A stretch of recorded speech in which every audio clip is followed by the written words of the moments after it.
पश्चिम बंगाल में जब से चुनाव हुआ है तब से वहां की राजनीतिक बयानबाजी कुछ ज़्यादा ही तेज हो चली है। इस वीडियो में बात बंगाल की राजनीति की। आखिरकार किसने कह दिया कि अब बहुत हो गया, बोलने दीजिए। टीएमसी के वो 3 विधायक कौन हैं जिन्होंने ममता बनर्जी और अभिषेक बनर्जी को जमकर झाड़ा है? इस वीडियो में बात हम इसी मुद्दे पर करेंगे। नमस्कार, आप देख रहे हैं न्यूज़ 18 का डिजिटल प्लेटफॉर्म। मैं हूं आपके साथ श्रुति श्रीवास्तव। तृणमूल कांग्रेस पर हमेशा से आरोप लगते रहे हैं कि पार्टी अध्यक्ष ममता बनर्जी और उनके भतीजे और पार्टी महासचिव अभिषेक बनर्जी किसी को कुछ भी बोलने नहीं देते हैं।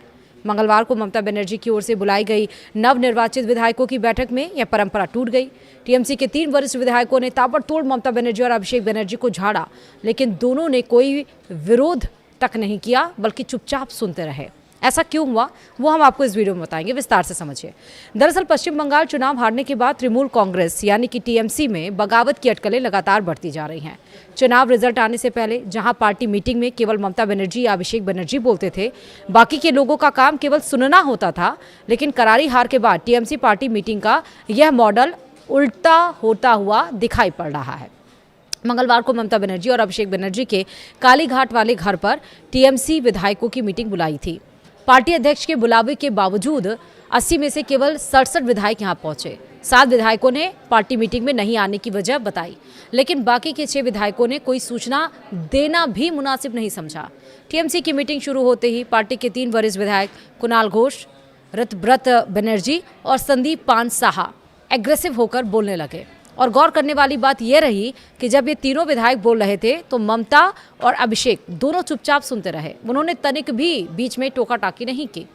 इन विधायकों ने विधानसभा चुनाव में पार्टी की करारी हार के बाद पार्टी के शीर्ष नेतृत्व की सीधे तौर पर आलोचना करने में कोई कोर कसर नहीं छोड़ी। सूत्रों ने बताया कि मीटिंग में तीनों विधायकों ने भवानीपुर में ममता बनर्जी की हार से अपनी बात शुरू की। कहा कि इस सीट पर 267 बूथों में 207 पर शुवेंदु अधिकारी आगे रहे।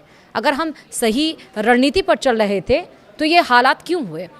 द टेलीग्राफ में प्रकाशित खबर के मुताबिक बैठक से जुड़े कई सारे सूत्रों ने बताया कि बेलेघाटा के विधायक घोष, उलबेरिया पूर्व के विधायक ऋतव्रत और एंटाली के विधायक साहा पूरी तरह से नाराज दिखे।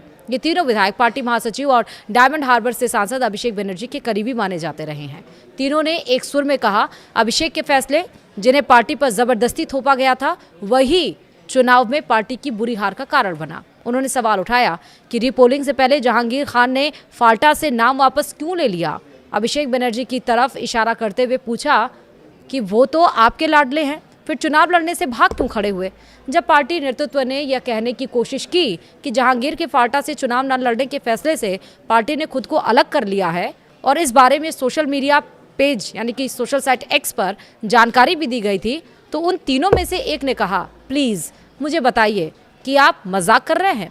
तीनों विधायक जिस तरह से बोलते जा रहे थे उसे देखकर बुआ यानी कि ममता बनर्जी और भतीजे अभिषेक बनर्जी को समझ में नहीं आया कि अचानक ये क्या हो गया, कौन सी आफत टूट पड़ी।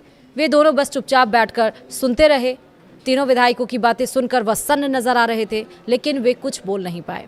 गौर करने वाली बात यह है कि यह सब तब हुआ जब कुछ ही देर पहले ममता बनर्जी ने बड़े बड़े दावे करते हुए कहा कि आने वाले समय में केंद्र की सत्ता से बीजेपी का पूरी तरह से सफाया हो जाएगा।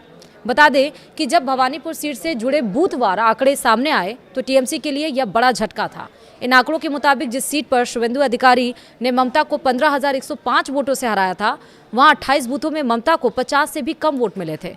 कुल 267 बूथों में से 207 बूथों पर शुवेंदु अधिकारी से पीछे चल रही हैं।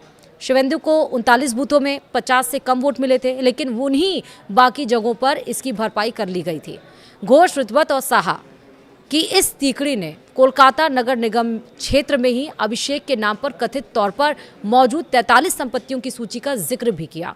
मीटिंग में तीनों ने भ्रष्टाचार के इस स्तर की कड़ी आलोचना भी की। यह सुनते ही अभिषेक बनर्जी ने अपने बचाव में कहा, हो सकता है कि ये संपत्तियां किसी और अभिषेक के नाम पर हों, लेकिन तीनों विधायकों ने एक ना सुनी और अपनी बात कहते रहे। सूत्रों ने यह भी बताया कि एक विधायक ने कहा कि अभिषेक ने कहा था फाल्टा में एक इलेक्ट्रिक शमशान बनाया जाएगा जहां 4 मई के बाद हार्ट अटैक से मरने वालों का अंतिम संस्कार किया जाएगा। अब वह शमशान कौन बना रहा है और वहां किसका अंतिम संस्कार होगा? कुणाल घोष इतने ज़्यादा एग्रेसिव हो गए कि उन्होंने ये तक कह दिया, अब बहुत हो गया, अब पार्टी में सुनने की नहीं बोलने की आज़ादी वाली संस्कृति शुरू होनी चाहिए। उन्होंने कहा कि उनके कालीघाट वाले घर पर ऐसी बहुत सारी बैठकें हो चुकी हैं और अब हमें यानी कि तृणमूल को सड़कों पर उतरकर गरीबों और बेसहारा लोगों को भगवा बुलडोजर सेना से बचाना चाहिए। ये भी बताया जा रहा है, यानी कि सूत्रों के मुताबिक ये भी कहा जा रहा है कि ममता ने कथित तौर पर अपनी पुरानी हिदायत दोहराने की कोशिश की कि पार्टी के नेतृत्व के खिलाफ जो भी शिकायतें हों उन्हें लिख कर दिया जाए, लेकिन इस पर वे लोग हंस पड़े।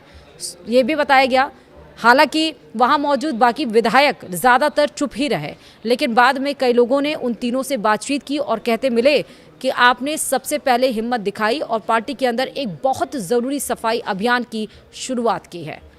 तो इससे साफ नज़र आ रहा है कि टीएमसी के भीतर दो फाड़ होता हुआ नज़र आ रहा है। ममता बनर्जी की आंखें जहां कोई बोल नहीं पाता था, वहां अब लोगों के बोलने की हिम्मत भी नज़र आ रही है और आंखें तर्रने की भी। तो क्या हाल उत्तर प्रदेश में जिस तरह से बहुजन समाजवादी पार्टी का हुआ है, क्या पश्चिम बंगाल में टीएमसी का भी हो जाएगा? आपका क्या सोचना है? कमेंट में मुझे ज़रूर बताइएगा। फिलहाल वीडियो में इतना ही। नमस्कार।